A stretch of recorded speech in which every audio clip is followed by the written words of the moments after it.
नमो भगवते वासुदेवाय नमः। परमेश्वर भगवान श्रीकृष्णের কৃপায় অধম কৃষ্ণদাস পাঠক আপনাদের কাছে আজ আবার উপস্থিত হয়েছে। আজ আমি ইউটিউবে রাধা কৃষ্ণ কৃপা মঞ্জুরি হরিকথা চ্যানেলে আপনাদের জন্য ভগবান ভক্তের জন্য ক্ষীর চুরি করেছেন সেই লীলা সম্বন্ধে আলোচনা, বিশেষত মাধবেন্দু পুরীর জীবন সম্বন্ধে আলোচনা শুরু করছি। নমস্কার। শ্রীমৎ রাধা মাধবায় নমঃ। পরমেশ্বর ভগবান শ্রীকৃষ্ণের পরম কৃপালু। ভগবান বড় দয়াময়, যিনি যাকে যেমন করে দয়া করেন তিনি সেভাবেই এগিয়ে যান। খ্রিস্ট 1400 শতাব্দীর প্রথম পাদে শ্রীহট্ট জেলায় পুনিয়াপাট গ্রামে কাশ্যপ গোত্রীয় বারেন্দ্রী শ্রেণীর ব্রাহ্মণ বংশে জন্ম হয়েছিল মাধবেন্দু।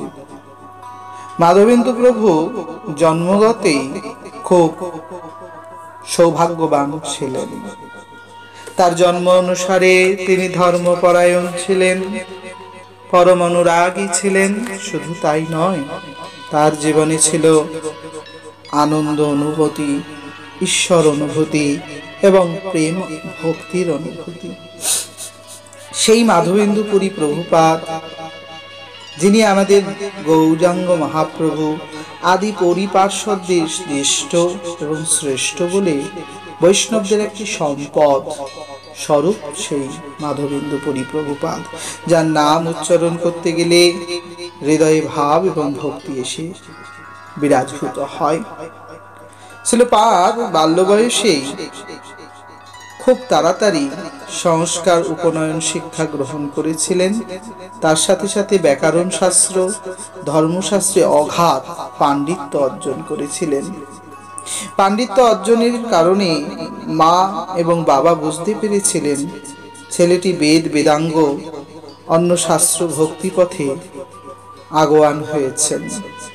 সেই কারণে ছাত্র জীবনেই থেকে একটু আগিয়ে আসতে না আসতেই তাকে বিবাহ বন্ধনে যুক্ত করে দিলেন তার মা এবং বাবা।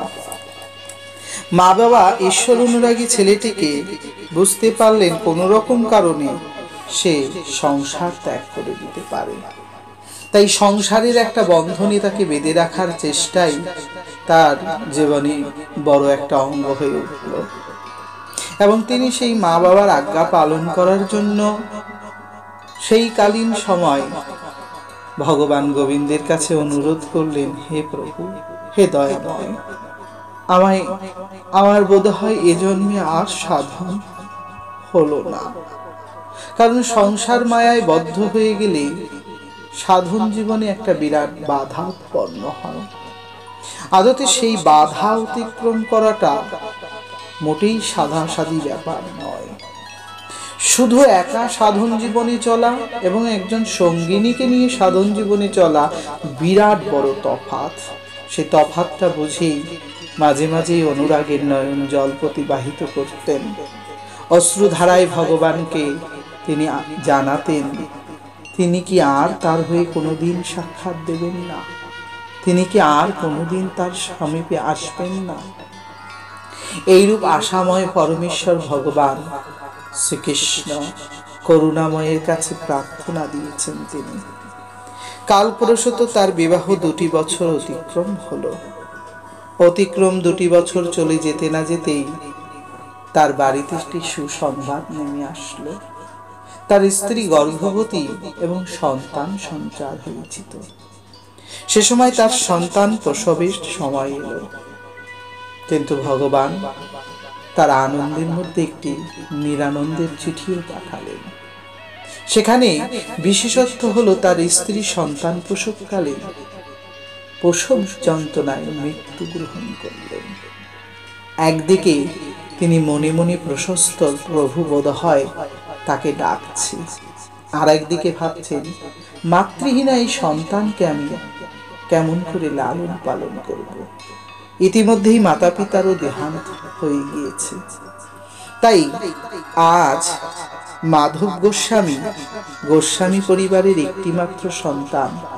তিনি যে গ্রামটায় থাকতেন, পুনিয়াপাট গ্রামে, সে আর বেশি দিন থাকতে পারলেন না। পাশাপাশি সর্বলোকেই তার সম্বন্ধে বিভিন্ন রকম চর্চা করতে শুরু করলো।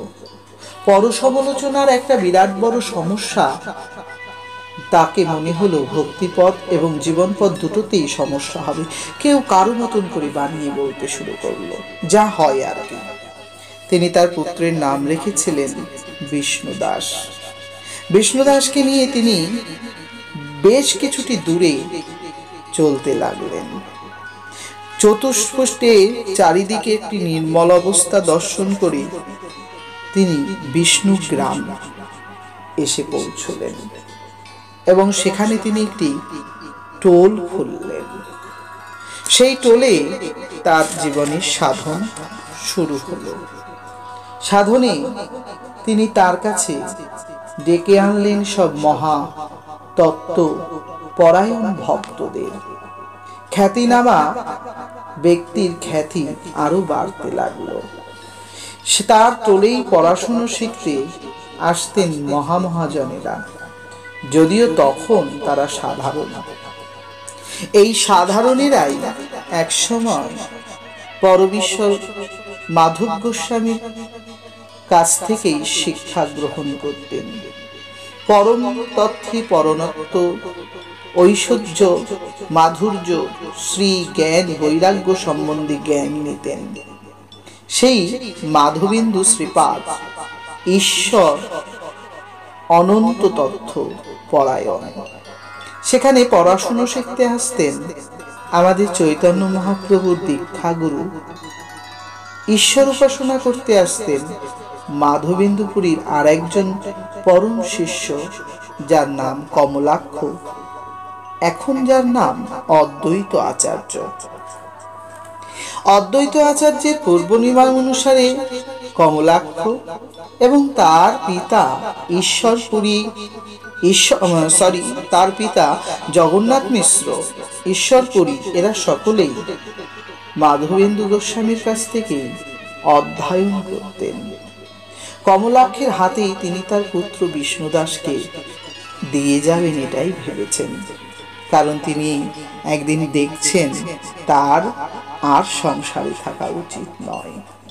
তাই তিনি সংসার ছেড়ে যাবেন বলে প্রতিদিনই সৎ গুরুর অনুসন্ধানে ব্যস্ত থাকেন। সেই সদ্গুরুর অনুসন্ধান যে একেবারে সহজ ব্যাপার তা নয়, কারণ তাকে পেতে গেলে তাকে সময় নিতে হবে। তৈথিক কিছু তীর্থ পর্যটনকারী গুরু বৈষ্ণবগণ তথা সন্ন্যাসীরা পরিব্রাজনের সাথে গমন করছিলেন। গমন হেতুতে তিনি স্নান করতে যাচ্ছিলেন যে ঘাটে, সে ঘাটেই তাদের স্নান বিশ্রাম দর্শন হলো। গীতাঞ্জলি পটে গিয়ে বললেন, মাধবেন্দুপুরী, আগে আমি আপনার কাছ থেকে আশ্রয় নিতে চাই, আমাকে কৃষ্ণ দর্শনে সাহায্য করবেন। তা কথা শুনে বললেন, সে সময় গোস্বামী তথা পরম আনন্দ মহাত্মা গোস্বামীপুরী তিনি বললেন, শোনো বাবা, তোমাকে আমি সবই দেব, কিন্তু তোমার দেওয়ার পূর্বে আমাকে তোমার কিছু দিতে হবে। কারণ দীক্ষা নেওয়ার পূর্বে দক্ষিণা আমাকে তুমি কি দেবে সেটা আগে দেখো। আমি অদক্ষিণায় কাউকে দক্ষিণ যাত্রা বন্ধ করি না। অর্থাৎ অদক্ষিণায় দক্ষিণ যাত্রা এখানে বললেন, অর্থাৎ যমের কাছে যাওয়া বা নরকে যাওয়াটা বন্ধ হবে না যতক্ষণ সে দক্ষিণা না দেবেন। গুরু শিষ্য একাত্মা হইবে যখন, তখনই মিলিবে ব্রজের নন্দের নন্দন। গুরুর ব্যথায় শিষ্য ব্যথা পায়, শিষ্যের ব্যথায় গুরু ব্যথা পায়, এমনটি অনুভব না জন্মালে এটি সম্ভব নয়। আর গুরুর দেওয়া আদেশগুলো পালন করাই হলো দক্ষিণা। যদিও সন্ন্যাসী তাদের আর এ সমস্ত সাংসারিক কোনো ধন সম্পদ বা দক্ষিণার প্রয়োজন ছিল না।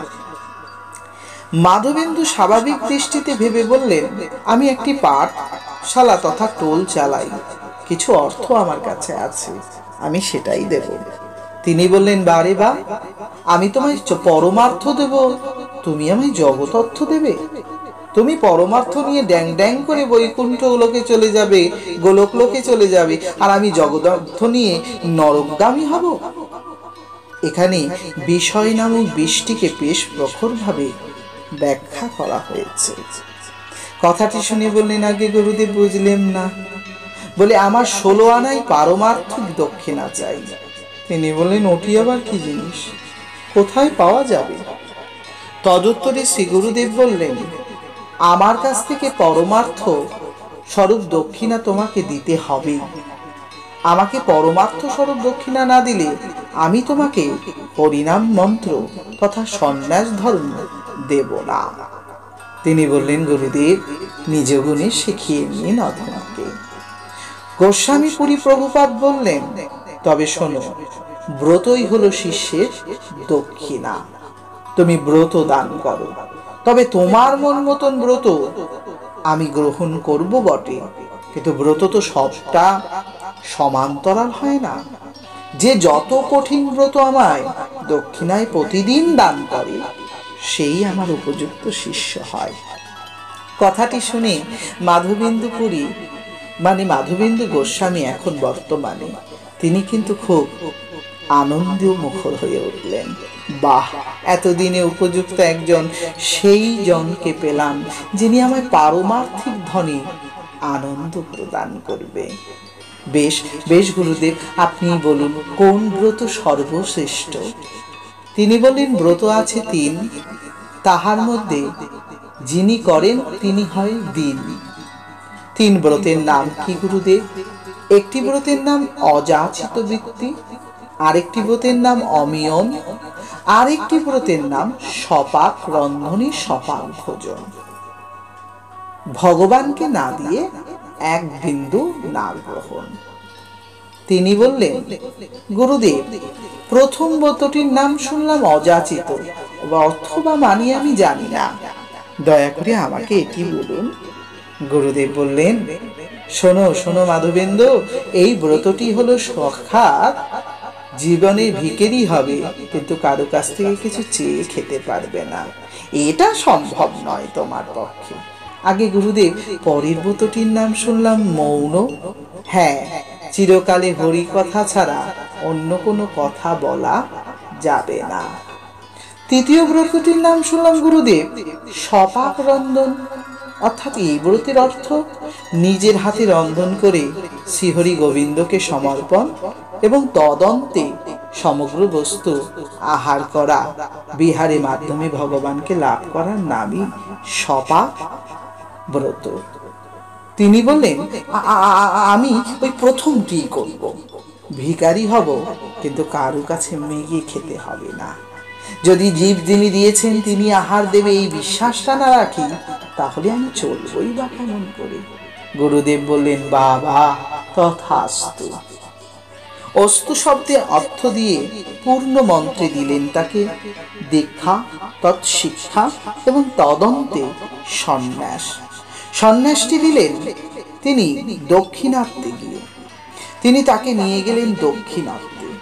দক্ষিণার্থে নিয়ে যাওয়ার সময় তিনি তার শেষবারের মতন পুত্র বিষ্ণুদাসকে দেখে কমলাক্ষ মানে অদ্বৈত আচার্যের হাতে তুলে দিয়ে বললেন, বাবা তুমি আমায় দক্ষিণা দাও। কমলাক্ষ বললেন, গুরুদেব কি দেব আপনার তরে? তুমি আমার এই পুত্রটিকে কৃষ্ণ ভক্ত করে কৃষ্ণ সেবায় নিয়োজিত করবে, সে যেন কোনো সংসার বন্ধনে আবদ্ধ না হয়। এই বিষ্ণুদাস যেন ভগবানের পরম প্রিয় হয়ে ওঠে। আদেশ অনুসারে তিনি বললেন, গুরুদেব আপনার এই কার্য আমি সধাম সশরীর সমনে পালন করব।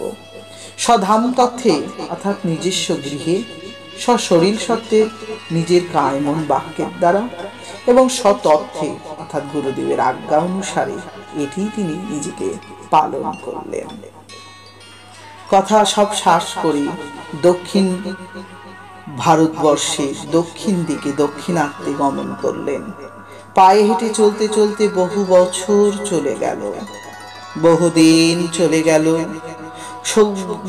গোস্বামীপুরী প্রভুপাদের কাছে তার অনেক জানা, অনেক পাওয়া হলো। তিনি বুঝতে পারলেন তার গুরুদেব এখন আস্তে আস্তে শিথিল হচ্ছেন। বয়সের বার্ধক্যে তিনি সংসার ত্যাগের ইচ্ছা নিলেন। একদিন জিজ্ঞাসা করে বসলেন, গুরুদেব, আমি এখন কি করব? তিনি বললেন, আমি কালকে তোমাকে আর একের হাতে সমর্পণ করব। গুরু আর একজন গুরুর কাছে সমর্পণ করে দিয়ে যায় যতক্ষণ না তার শিক্ষা সম্পূর্ণ হয়। নিজেই গুরুদেব দিয়ে গেলেন লক্ষ্মীপতি সন্ন্যাসীর হাতে। লক্ষ্মীপতি সন্ন্যাসীকে দিয়ে বললেন, একে সর্বশেষে বৃন্দাবনের পথে নিয়ে যাওয়ার ব্যবস্থা করো। কথা অনুসারে জীবনের প্রায় 49টি বছর পায়ে হেঁটে সারা ভারতবর্ষ দর্শন করে অন্তিম উত্তর ভারতে তিনি বিরাজ করলেন। এনার পূজ্য অন্তরে ইষ্ট হলো গোপাল। গোপালের সেবাই এনার জীবনে একমাত্র ব্রত। এইরূপ ব্রত অনুষ্ঠানকারী মাধবেন্দ্র পুরী কখনো খেতে পায়, কখনো পায় না। কেউ এক গ্লাস জল দেয় তবে জল খায়, নচেৎ জলটুকু পর্যন্ত তার অদিষ্টে জোটে না। কিন্তু কখনো কখনো যদি আকাশ থেকে বর্ষণ তথা বৃষ্টি হয়, তিনি কিন্তু সেটা গ্রহণ করেন মুখ উঁচু করে, অর্থাৎ হাঁ করে থাকে। বরুণদেব সাক্ষাৎ তাকে জল প্রদান করেন। কখনো কখনো গাছ থেকে ফল সহস্রে এসে পড়েন তার ভক্তির কারণে। কখনো কখনো কোনো ভক্তিমতী মা এবং বাবা তার আদর্শ আচরণ দর্শন করে তাকে পূর্ণ আহারের ব্যবস্থা করেন। কিন্তু এ সংখ্যাটা খুব কম। মাসে হয়তো একদিন, বছরে হয়তো 6 দিন, আবার কখনো কখনো এক বছরে আহারের সৌভাগ্য খুব একটা বেশি হতো না। এই কঠোরতম তপস্যারত মাধবেন্দু আজ হয়েছেন মাধবেন্দু পুরী প্রভুপাদ। গুরুর দেওয়া পদবী শিষ্যের বহাল থাকে। সেই বহাল ধর্ম পালন করে ইনি এসেছেন শ্রীধাম বৃন্দাবন ধাম। বৃন্দাবনে তখন কেবল গিরিরাজ সাক্ষাৎ, আর কাহারও বেশি প্রভাব নেই। কারণ চৈতন্য চৈতামৃতে মহাপ্রভু বলেছেন, জয়রূপ সনাতন ভট্ট রঘুনাথ, শ্রীজীব গোপাল ভট্ট দাস রঘুনাথ, এই 6 গোসাই যবে বুঝি করলি বাস, রাধা কৃষ্ণের নিত্য লীলা হইলা প্রকাশ। এর পূর্বে লীলা সর্বভূমি প্রকাশ পায়নি, পেয়েছিল গিরি গোবর্ধন আর কিছু কিছু জায়গা, যেমন যমুনা, যেমন ইমলিতলা, যেমনি কিনা ভগবানের সেবা কেন্দ্র ভূমি গোবিন্দ ঘাট। আজ মাধবেন্দ্র পুরী গিরিরাজ গোবর্ধনকে পদব্রজে পরিক্রমা করে গোপাল গোপাল বলতে বলতে একটা সন্ধ্যা কাটিয়ে ফেললেন। বড় ক্লান্ত, তাই তিনি একটি বটতলে বসে সাধন করছেন। স্বয়ং শ্রীমতী রাধারানী এবং কৃষ্ণ উভয় যেন বড় কষ্ট পাচ্ছে, কারণ ধামটির নাম বৃন্দাবন, যে ব্রজধামে কেউ কোনোদিন অনাহারে থাকেনি। ধামেশ্বরী সাক্ষাৎ শ্রীমতী রাধারানী কাউকে অনাহারে রাখেননি। কথা প্রসঙ্গে রাধারানীর মহিমা বিরাট ভাবে প্রকাশ পেল। রাধারানীর আজ্ঞা অনুসারে আমার গোবিন্দ গোয়াল বালকের রূপ ধরে এসে বললেন, কই গো, দুধ নেবে না দই নেবে? এই যে আমার কাছে দুধ আর দই দুটোই আছে, প্রয়োজন হলে আমি ঘোল করেও দিতে পারি। মাধবেন্দ্রপুরী প্রভুপাদ তখন ভজনে ব্যস্ত। ভজনে দেখছিলেন রাতুল চরণের 49 চিহ্নগুলো। এমনই সময় সুমধুর সুকণ্ঠ এবং জ্যোতির্ময় পুরুষের আবেশে তার সব ভেঙে গিয়ে, কি জ্বালায় পড়লুম, না গো ভাই গোয়ালা, আমি কিছু নেব নি বাবা, আমার কাছে পয়সা নেই। তিনি বললেন, তোমাকে এ কথা কে বলল? আমার বাবা। আমার বাবা বলেছেন, যারা ভজন করে তাদের কাছ থেকে কোনো কিছুর বিনিময় করো না। তাই আমি বিনিময় এখানে এক বিন্দুও করি না। তুমি আমার কাছ থেকে নিতে পারো, তবে দেখো আমার ভাড়খানা ফেরত দিও। কারণ দেখো, দুধ ফিরি দিতে পারি, দই ফিরি দিতে পারি, ঘোল ফিরি দিতে পারি, ভাড় ফিরি দেওয়ার যে ক্ষমতা মোর নাই।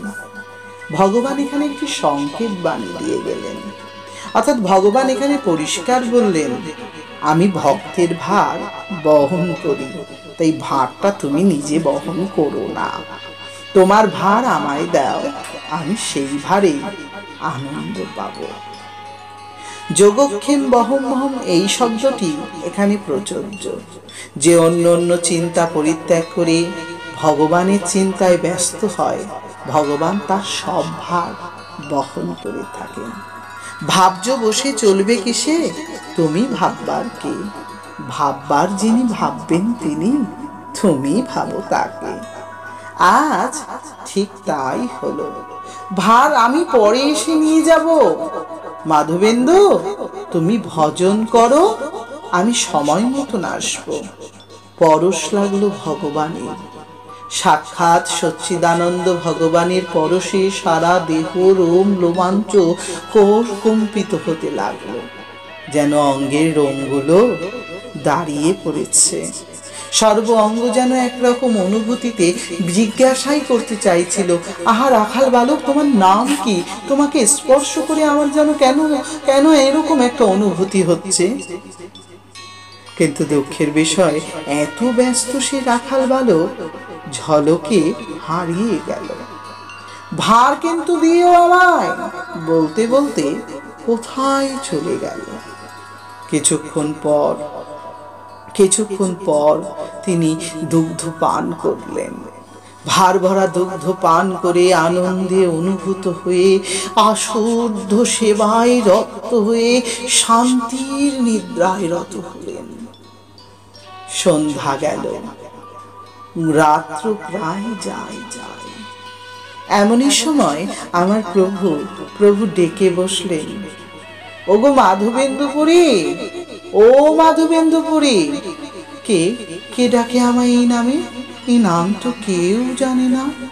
আরে আরে আমি গো, যে তোমাকে দুধ দই বেচতে এসেছিলাম, দিতে এসেছিলাম গো। ও তুমি? কই, তোমার ভার তো তুমি নিয়ে গেলে না। ওরে, ও ভার আমি কখন নিয়ে গেছি? এখন তুমি আমার একটা ভার বহন করবে বলো? কি ভার? আমাকে মেলেচ্ছের ভয়ে এক ভক্ত আমাকে মাটির তলে ফেলে থুয়ে চলে গেছে। কত শত কাল আমি মাটির তলে পড়ে আছি। তুমি আমায় তুলবে? বলো বলো বলো। বললেন, কোথায় আছো তুমি? এই যে তুমি যেখানে বসে আছো, ঠিক সেখান থেকে সোজা কিছুটা পথ হেঁটে গেলে একটি কাঁটা বন পড়বে। সেই বনে মাটির তলে আমি পড়ে আছি। তিনি বললেন, ঠিক আছে, তাই হবে। ব্রজমাইদের প্রতি দাঁড়ে দাঁড়ে গিয়ে, मैया, ओ मैया, मेरे ख्वाबों में काल रात गोपाल जी आए थे। उसने हमें बोले थे, जो उसने मिट्टी के नीचे बैठा है उसको प्रकट करना है। आपके घर में कोई पुरुष लोग हैं, बेटा लोग हैं, तो सबको हमारा साथ भेजिए ना मैया। मैया ने कह दिया, हाँ साधु बाबा, आप साधु हो, आप संत हो, संत की बात कोई टालते हैं क्या? सुनो बेटा लोग, जाओ उसके साथ।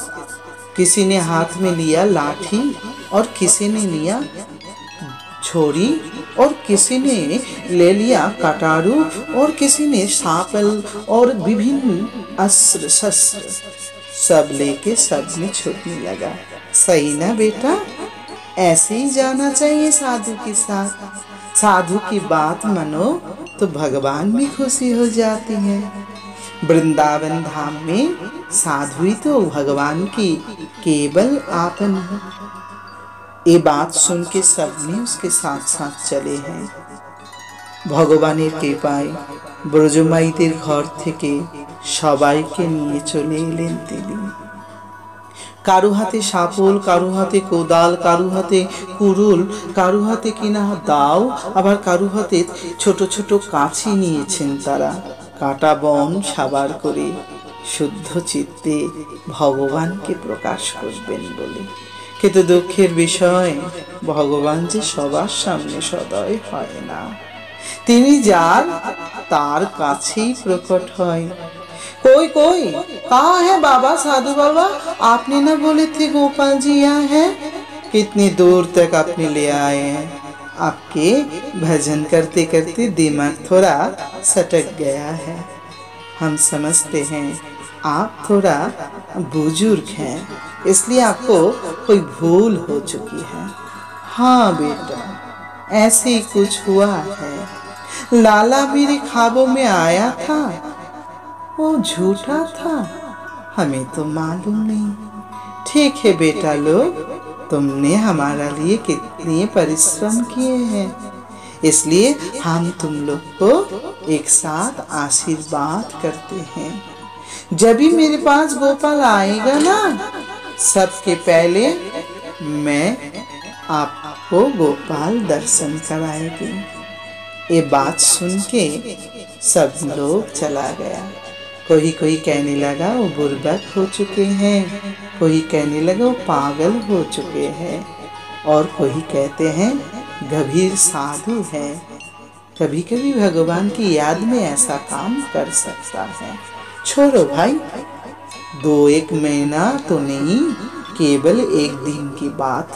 साधु की संग तो रहना है, और भगवान की कीर्तन भी हुआ ना हुआ, भगवान की खोज ही तो कीर्तन है, इसलिए इसमें कोई दुख की बात नहीं।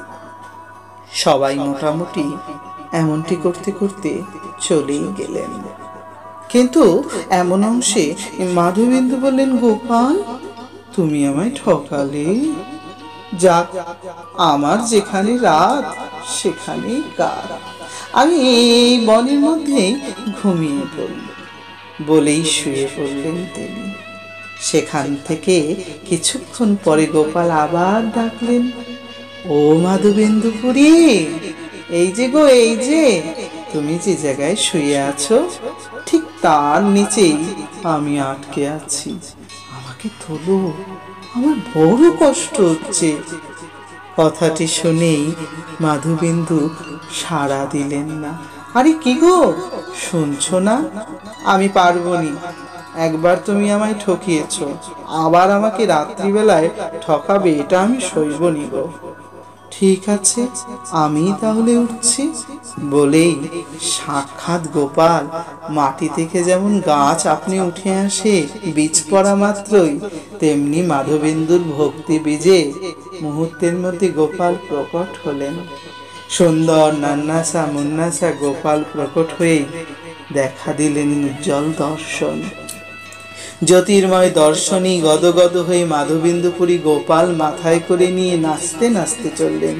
দেখো দেখো এসেছে গো নন্দের নন্দন, তোমাদের ছেলে আমি আনিয়াছি এখন। ओ मैया ये देखो, ओ भैया लोग ये देखो, मैंने गोपाल को ले आया, लो तुम्हारा गोपाल तुम लोग संभालो। अरे राम राम, आप गोपाल को जब आप पाए हैं, हम लोग क्यों संभाले? आप ही संभालो। नहीं नहीं, हमारा पास तो गोपाल की सेवा के लिए कुछ भी नहीं है। मेरी जो व्रत है ना, वो थोड़ा कठिन व्रत है। इस व्रत में हमें तो किसी को पास कुछ मांगना नहीं है, और ना मांग के मैं लाला का सेवा कैसे करूं? मेरे गोपाला का सेवा हमारा पास संभव नहीं है, आप लोग करिए। नहीं नहीं साधु बाबा, आपकी सेवा की चिंता करना नहीं पड़ेगा।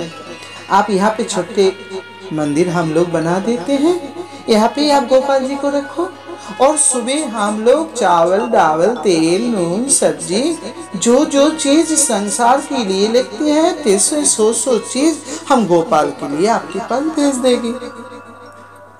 ठीक है, গোপাল কি যাবে এই ইচ্ছা? হ্যাঁ, ভগবানের ইচ্ছা ভগবান পূর্ণ করেন। এখানে গোপালের প্রকট হওয়াটা এমন কোনো ব্যাপার নয়। প্রায় 50টি বছর ধরে পায়ে হেঁটে অনাহার অনিদ্রা কত কষ্ট সহ্য করে ব্রত করছেন, ফল না দিয়ে কি পারেন? ভগবান বলেন, যে আমায় যেমন করে ভজে আমি তাকে তেমন করেই কৃপা করি। তাই আজ ভগবান কৃপা করলেন। মাধবেন্দু অন্তত পক্ষে প্রসাদী হওয়ার পরে আর কারো কাছে গিয়ে বলবে না আমি পাইনি। প্রসাদ স্বরূপে দুবেলা ভালো মন্দ খেলে ওর রোগ ভোগ দূরীভূত হবে, শরীরটা সুষ্ঠুপুষ্ট হবে। তাই তিনি এই সমস্যার সমাধান করলেন। পরমেশ্বর ভগবান শ্রীকৃষ্ণের কৃপাটা ঠিক এই রকমই হয়। কৃপা যখন তিনি করেন অনেক করেন, আবার যখন তিনি দুঃখ দান করেন তাও বেশ অনেকটাই করেন। এখন সুখের সময় বটে। মাধবেন্দু দুবেলা বেশ বেশ আনন্দে গোপালের সেবা করেন। গোপালও তার কাছে খুব যত্নে থাকে। নাম দিয়েছে শ্রীনাথ। শ্রীনাথ গোপাল সেবা করে অন্ত দিয়া, অন্তে অন্তে সেবা করে ডাকিয়া শুনিয়া। প্রভু গোপাল মাঝে মাঝে ডাকেন, মাধবেন্দু আমি এটা খাবো ওটা খাবো, এই চাই সেই চাই। মাধবেন্দু মনে মনে বলেন, তুমি এসেছো আমার ব্রতটাকে নষ্ট করার জন্য, বুঝেছি। যার যাতে অধিকার তুমি তাই করো সর্বনাশ। কেউ যদি সৎ চরিত্রবান হয় তাকে অসৎ বানানো তোমারই কাজ। আমার ব্রত আমি কারো কাছে কিছু চাইবো না, তোমার বায়না আমি তোমার বায়না পূর্ণ করার জন্য আমাকে চাইতেই হবে। এমনিটি করলে কিন্তু আমি তোমার সাথে কথাও বলবো না। অনুরাগ সম্পর্কে মাধবেন্দুপুরীর সম্পর্ক গোপালের সাথে বেশ ভারী। তাই যা চাইতেন তিনি তাই মনে মনে বলতে লাগতেন, আর মনে মনে বলা মাত্রই কেউ না কেউ সেই দ্রব্য তাকে দিয়ে যেতেন। আবার একসময় ভাবতেন, লালা তো ছোট, বায়না তো করবেই বটে, বায়না সইতে যদি না পারি তাহলে আমি বা কেমন লালার বাবা। নিজেকে পিতাতুল্য মনে করে ভগবানকে পুত্রতুল্য স্নেহে সেবা দিতে দিতে মার সাথে কোনো রকমে কাটলো।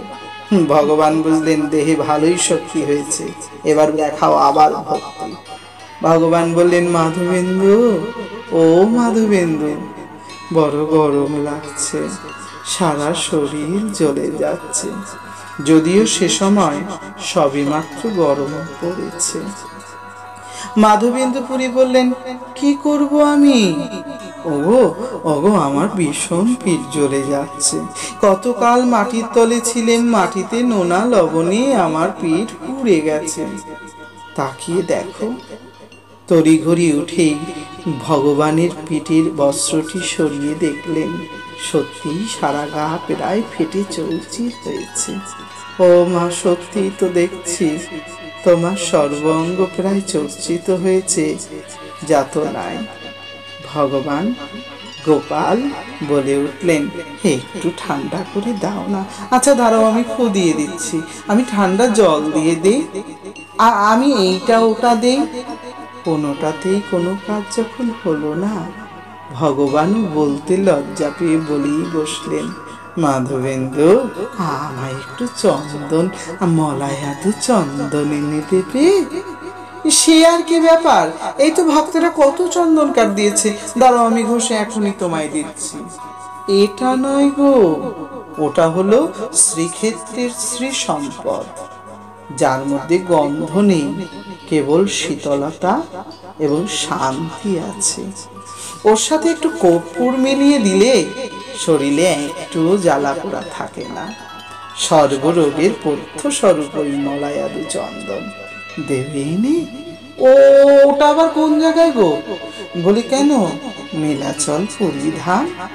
ওরে বাবা, বয়স প্রায় 96 আমার, আমি কি আর এখন অত দূর হেঁটে যেতে পারবো? ঠাটে বাটে প্রসাদ পেয়ে বেশ খানিকটা অলস হয়েছেন মাধবেন্দু। প্রভু বললেন, এটা যে আমি মোটেই হতে দেব না। যে আমায় যত ভজে আমি তাকে ততই মজিয়ে মজিয়ে বুঝি তার কতটা সাধ্য আছে। বেশ কিছুক্ষণ পর গোপাল বলা মাত্রই মাধবেন্দু বললেন, আমি যেতে পারবো কি? ও, বুঝেছি, তাহলে এতদিন যা যা করেছো সব তুমিই করেছো, আমি কিছু করিনি?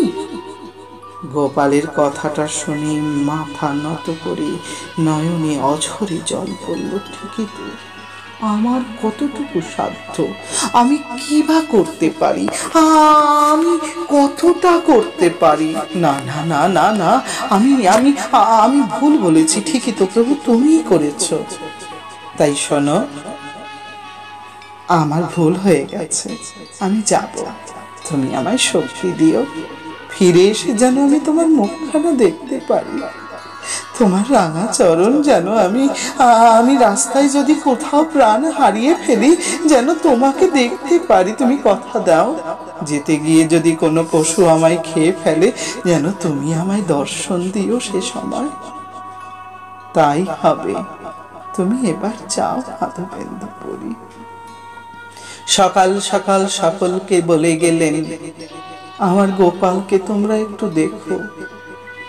मैया, हमारी गोपाल आपके पास रख के हम चलते हैं। गोपाल ने हमें बोले हैं उसके लिए चंदन ले आना चाहिए। ऐसे वैसे चंदन नहीं, मलाई आदू चंदन, जो लेने के लिए हमको जाना पड़ेगा नीलाचल धाम।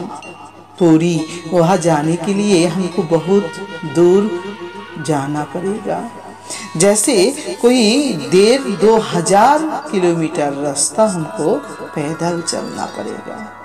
मैया, हम तो चलते हैं। ऐसे ही कहते कहते उसने चले हैं।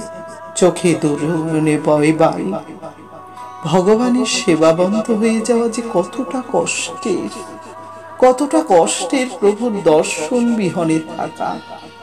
নিত্য সেবা করতে করতে সেই সেবা থেকে যদি কেউ বাদ পড়ে যায় সেই জানে ওই যন্ত্রণা। তীব্র যন্ত্রণা বক্ষে নিয়ে স্মরণে দর্শন করতে করতে চললেন কয়েক মাস। অধিক একটা বছর অতিক্রম প্রায় হয়ে গেল ওইভাবে হাঁটতে হাঁটতে হাঁটতে হাঁটতে হাঁটতে হাঁটতে সে কোনো রকমে বিশ্রাম আর হাঁটা, বিশ্রাম আর হাঁটা। হঠাৎ তার মনে পড়ল, যদি গুরু কখনো শিষ্য গৃহ সামনে থেকে যায় অবশ্যই তার গৃহেও যাওয়া উচিত। কোনো এক সময় বৃন্দাবনে তিনি অদ্বৈতের একটি চিঠি পেয়েছিলেন। সেই চিঠি অনুসারে আজ অদ্বৈত গৃহে এসেছেন। অদ্বৈত আঙিনায় একটি বৃক্ষতলে বসে তিনি অনেক পুরনো কথা আদান প্রদান করলেন। শুনলেন তার পুত্র বিষ্ণুদাস কৃষ্ণ ভক্ত হয়েছেন, আরো আশীর্বাদ করলেন মনে মনে। কিন্তু তার যে বড় ব্যস্ততা, গোপালের জন্য তার যেতে হবে ফিরে বৃন্দাবন। কোন রকমে এ আঙ্গিনা ছেড়ে আর এক আঙ্গিনায় আর এক শিষ্য, যার নাম জগন্নাথ মিশ্র। তৎকালীন জগন্নাথ মিশ্র বিবাহ করেছেন শচীকে। ঘরে জন্ম নিয়েছে নাই নাই করে অনেকগুলো পুত্র সন্তান, যারা মারা গেলেন। পুত্রকন্যা আদি সকলের মৃত্যুর পর একটি পুত্র বিশ্বরূপ এমন সময় তিনি এসেছিলেন। এসেই দিলেন দর্শন, বলে গেলেন আসছে বিশ্বাম্ভর। পূর্ব আজ্ঞা তিনি সব বুঝিয়ে দিলেন। তাই যিনি আসছেন তার উপরেই সমর্পণ করো সর্বস্ব, তিনিই আমাদের পার করবেন। সব আজ্ঞা বলে চললেন মাধবেন্দুপুরী। মাধবেন্দুপুরী পায়ে হাঁটতে হাঁটতে ফিরে চৈত্র মাসে তিনি গিয়ে পৌঁছলেন রেমুনা তথা বালু, তপ্ত বালুর উপর থেকে হাঁটতে হাঁটতে বালেশ্বরের একটি মন্দিরের সামনে। এই মন্দিরের সেবিত বিগ্রহ ৩, বিশেষ বিগ্রহ গোপীনাথ। পূজারী বড় উত্তম করে সেবা দিচ্ছেন তার। চরণে তুলসী, গলে পুষ্পমাল্য, মাথায় মোহন চূড়া, হাতে বড় বাঁশি, দুপাশে সুন্দর উপবেশন, চারিদিকে কত সুন্দর পরিবেশ। আহা, আমিও বৃন্দাবনে গিয়ে এমনি করেই সেবা করব। সন্ধ্যাকালীন সময় তিনি গমন করেছিলেন। তাই এমন সময় গমন করে তিনি পূজারীর আরতি দেখলেন। কত সুন্দর করে রখতর চরণত আরতি করলেন। মিনতিপূর্বক আরতি দর্শনে মন বলল, আমিও গোপালের জন্য এমনটি করব। যদিও সন্ন্যাসী সংযুক্ত মোহনাসী, কিন্তু এ সময় মোহটা গ্রাসী হয়ে উঠেছেন। ভগবানের জন্য মোহ সন্ন্যাসীর থাকা উচিত নয়।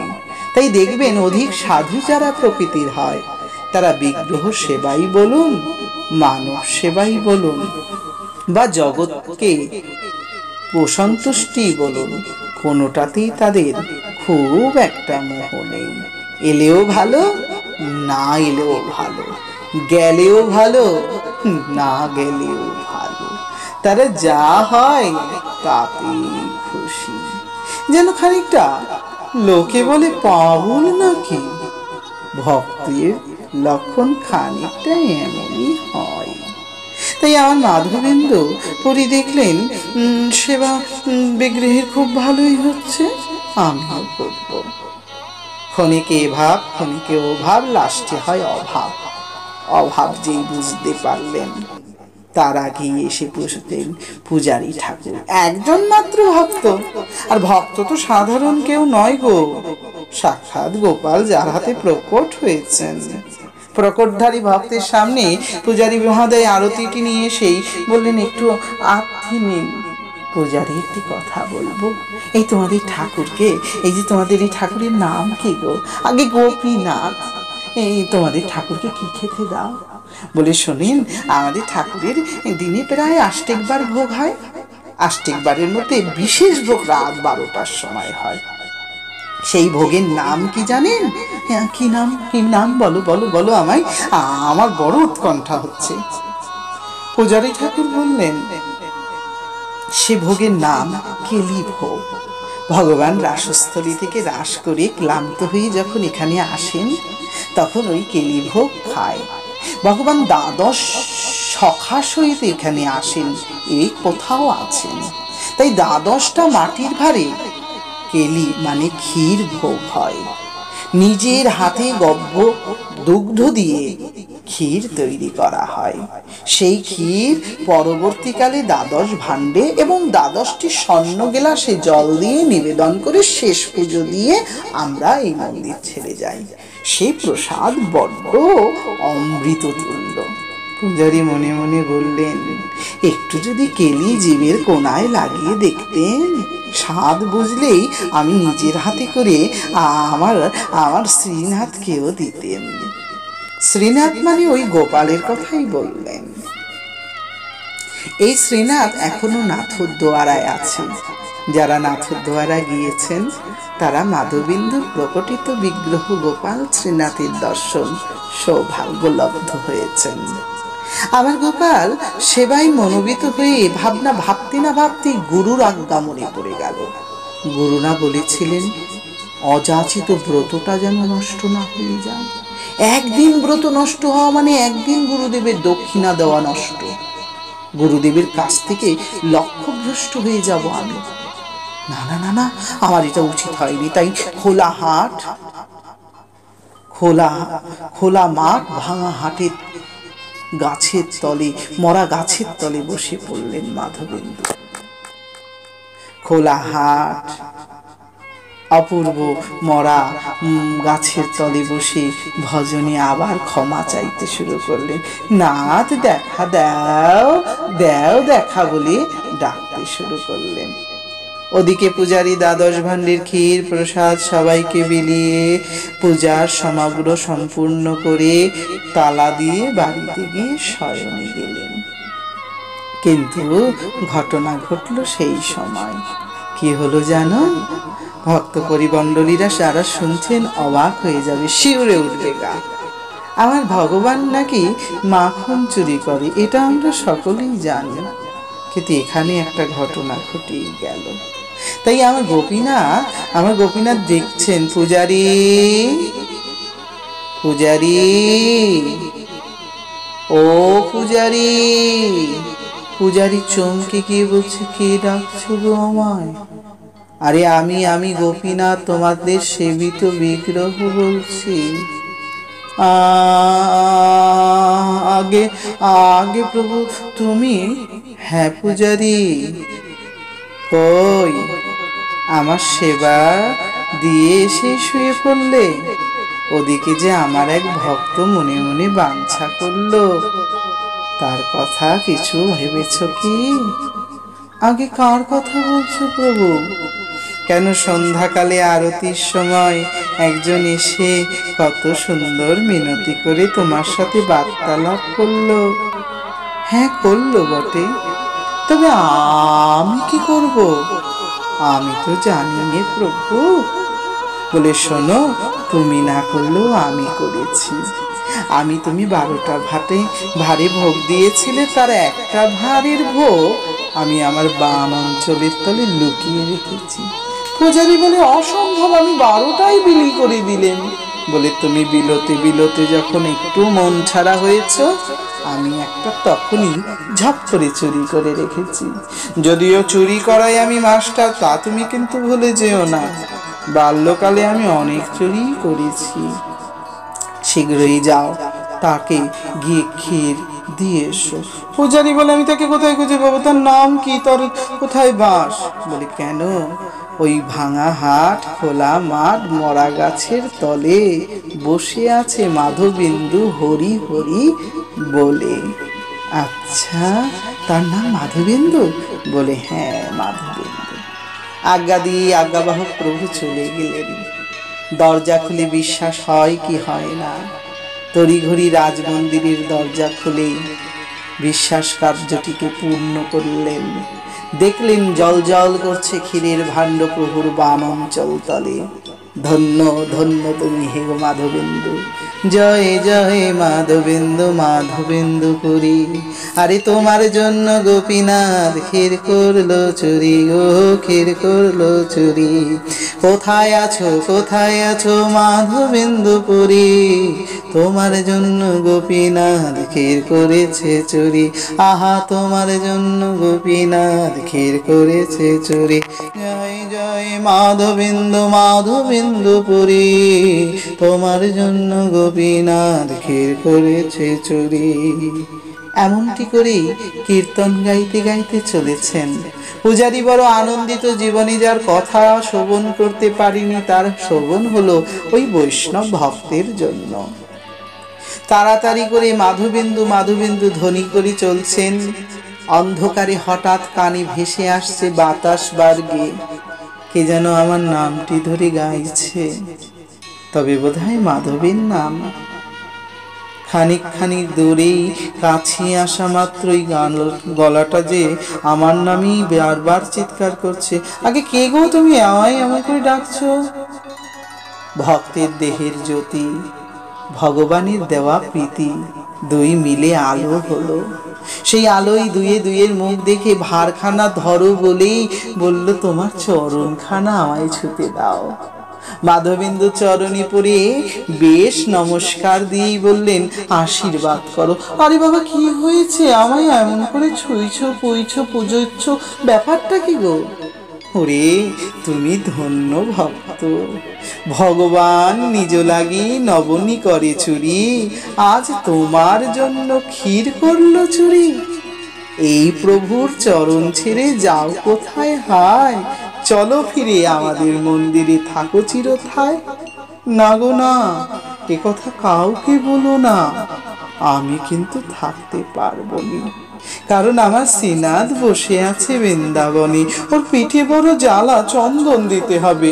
তবে ক্ষীরের ভার আর এবার ফেরত দেব না, এ ভার শুদ্ধই আমি খেয়ে নেব। আরে ভারে ক্ষীর প্রসাদ করিল ভোজন, মাধবেন্দু প্রেমানন্দে বলে হরি বল।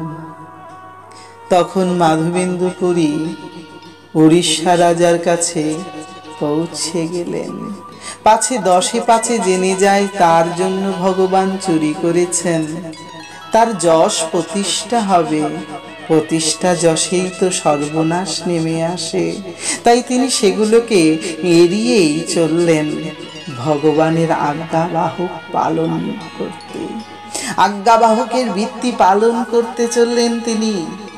কতদিন পর সুস্বাদু ক্ষীরে স্বাদ ভরে গেছে। অঞ্চলে রাখা ক্ষীরের ভার ভাঙা অংশ মাঝে মাঝে প্রভুর স্পর্শ মনে করে আহার করছেন। এভাবেই রাজার দরবারে গিয়ে বললেন, রাজেন, আমাকে একটু চন্দন দেবে? রাজা বলে দিলেন একেবারেই নির্বাকে, না না না, এ চন্দনী কেবল মাত্র জগন্নাথের অধিকার। সেক্ষেত্রে যতই আছে মলায়াদুগণ, সকলই জগন্নাথের সেবায় প্রয়োজন।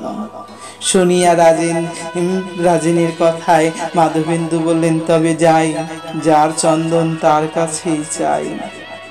তখন সন্ন্যাসী প্রায় বৃদ্ধ, সঙ্গে স্নিগ্ধ, আর আছে সংকল্প, 22 পাইচা সিঁড়িটির মাঝখানে গিয়ে ষষ্ঠাঙ্গে শুয়ে পড়ে আছেন। যতক্ষণ না চন্দন পাচ্ছি জগন্নাথের কাছ থেকে, ততক্ষণ তার মুখও দেখবে না, পুনরায় ফিরেও যাবেন না। সেখানে তখন তীব্র রোদের তাপ, এবং সেই তাপেই শুয়ে থাকা। আশেপাশে সবাই গুনগুন করে বলছে, যেন গো জানো, বালেশ্বরে গোপীনাথের মন্দিরে স্বয়ং গোপীনাথ এক ভক্তের জন্য ক্ষীর চুরি করেছে। যদি তার দর্শন পেতেন, চরণ ধুলা গায়ে নিয়ে প্রেমানন্দে জয় জগন্নাথ জগন্নাথ বলে ধ্বনি করতেন। কিন্তু কিভাবে সম্ভব? ভক্ত যে সামনেই ষষ্ঠাঙ্গে পরিপাটিত হয়েছে। ওই দেখো একজন কিরকম ভাবে কতদিন শুয়ে পড়ে আছে। ভগবান রাত্রি আবেশে বললেন, রাজেন, ও রাজেন, তুমি যে ভক্ত এসে চন্দন চাইলো, তাকে দিলে না কেন? আমি সেই গোপীনাথ, আমি সেই জগন্নাথ, ভিন্ন মোরা কেউ নই। যে জয়ীছে ভজে, সে তৈছে রূপে দর্শন করে মোদের। আমাদের ভিন্ন না করে তুলে দাও চন্দন। রাত পোয়াতে না পোয়াতে মহারাজ চলে এলেন সপার্ষদদের নিয়ে। কোথায় কোথায় বসে আছে ওমা, এখনো সেই সিঁড়িটার মধ্যে। সিঁড়ি থেকে তাকে প্রণাম বিনয় করে বললেন, আপনার জন্য আমি জগন্নাথের দর্শন পেয়েছি। অহোভাগ্য, আপনি কে? অধমের নাম মাধবেন্দু। স্তব্ধ হয়ে গেল সমস্ত নীলাচলপুরী ধাম। সকলে মিলে জয়ধ্বনি করতে লাগলেন। সবাই যেন কোথায় বসাবেন তাকে, প্রভুর পাশে বসালে যেন ভালো হয়। মাধবেন্দুর অলৌকিক আনন্দমোহিত লীলা, ভগবানের লীলা দর্শন করে সকলে আনন্দে ভাবুকভীত হলেন। পরমানন্দ মাধবেন্দুপুরীর পরম উপলব্ধির ফল কুশল। চন্দন চাই, কতটা নেবে? আগে একবারে 1 মণ চন্দন দিলেই হবে। 1.25 কেজি কর্পূর আর 1 মণ চন্দন। যদিও 1 মণ চন্দনের ভার কতটা, সে অতটা বুঝতেন না। 1 মণ চন্দন মানে প্রায় 40 কেজি চন্দন, আর 1 কেজি 250 গ্রাম কর্পূর। যাই হোক, অনেক দামি বস্তু তাকে এভাবে দিয়ে দেওয়াটা হলো কঠিন ব্যাপার। দামের দিকে নয়, যদি রাস্তায় কেউ চুরি করে নেয়। মাধবেন্দুর মাথায় তুলে প্রহরীরা বালেশ্বরের খানিক আগ পর্যন্ত উড়িষ্যাটা ক্রস করে বঙ্গ পক্ষে প্রবেশ করিয়ে দিয়ে তিনারা চলে গেলেন। মাথায় চন্দনের বোঝা নিয়ে একবার টালমাটাল খেয়ে এদিকে হেলছে ওদিকে দুলছে, আর মনে বলছে, আমি চন্দনে সাজাবো মদন গোপাল, আমি নয়নে নয়ন দেব আসিছি গোপাল, তুমি আমার গোপাল নন্দ দোলা।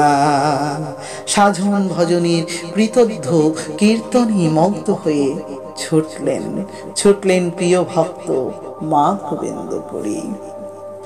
যেতে যেতেই গোপীনাথের মন্দিরটির কথা মনে পড়ল। যাই, তাকে একবার অন্তত পক্ষে শেষবারের মতন দেখা দিয়ে বলি, তুমি ধন্য, তুমি পুণ্য প্রভু। আমার মতন অধমের জন্য তুমি ক্ষীর চুরি করেছ। বলতে গিয়েই হঠাৎ হোঁচট খেয়ে পড়লেন মন্দিরের মূল সিঁড়িতে। সিঁড়িতে পড়া মাত্রই মাথাটা আর একটু হলেই ফেটে যেত। হঠাৎ চেয়ে দেখলেন গোপীনাথ হাত পেতে রয়েছে। দেখে বলল, কে কে তুমি?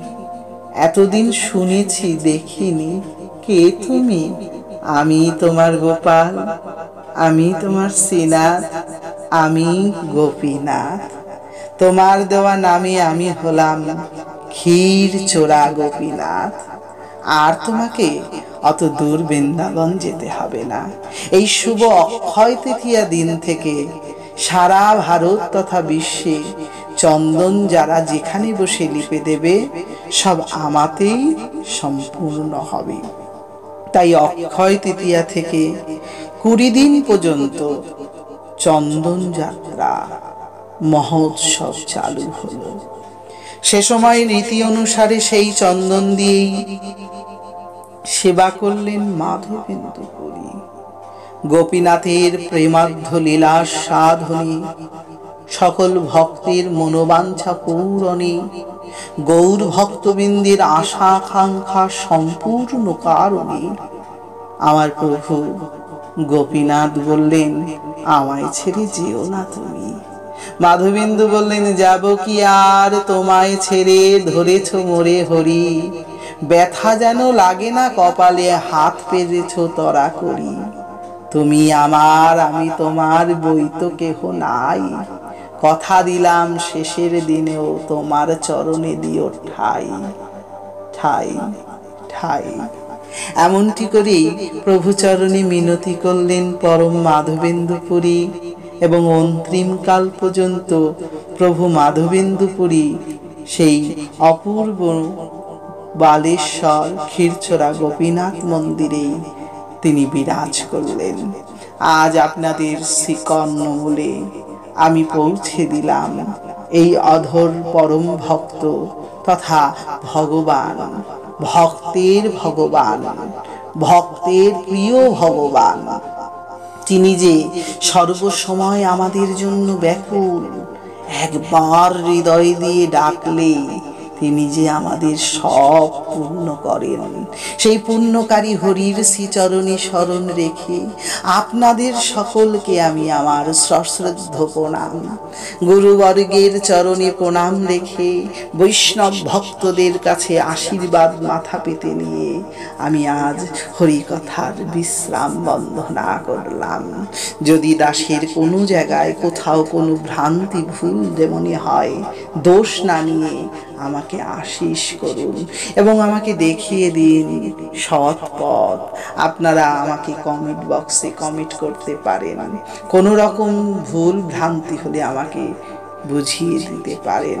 যদি প্রয়োজন হয় এই লীলা ওই লীলা আস্বাদন করার অনুরোধ স্বরূপ আমার মেসেঞ্জারে অবশ্যই পাঠাতে পারেন। সবার শ্রীচরণে আরেকবার আমার প্রণতি এই কারণে, যারা যারা এই অপূর্ব লীলা সাধন করবেন অবশ্যই কৃষ্ণ কৃপা মঞ্জুরি হরিকথা চ্যানেলটি সাবস্ক্রাইব, লাইক এবং তার সঙ্গে শেয়ার করবেন। ইতি সকল বৈষ্ণববৃন্দের পদে প্রণাম। বঞ্ছা কল্পতরুভ্যশ্চ কৃপা সিন্ধুএব চ পতিতানাং পাবনেভ্যো বৈষ্ণবেভ্যো নমো নমো। নিতাই গৌর হরি বল। হরে কৃষ্ণ কৃষ্ণ কৃষ্ণ হরে হরে, হরে রাম রাম রাম হরে হরে।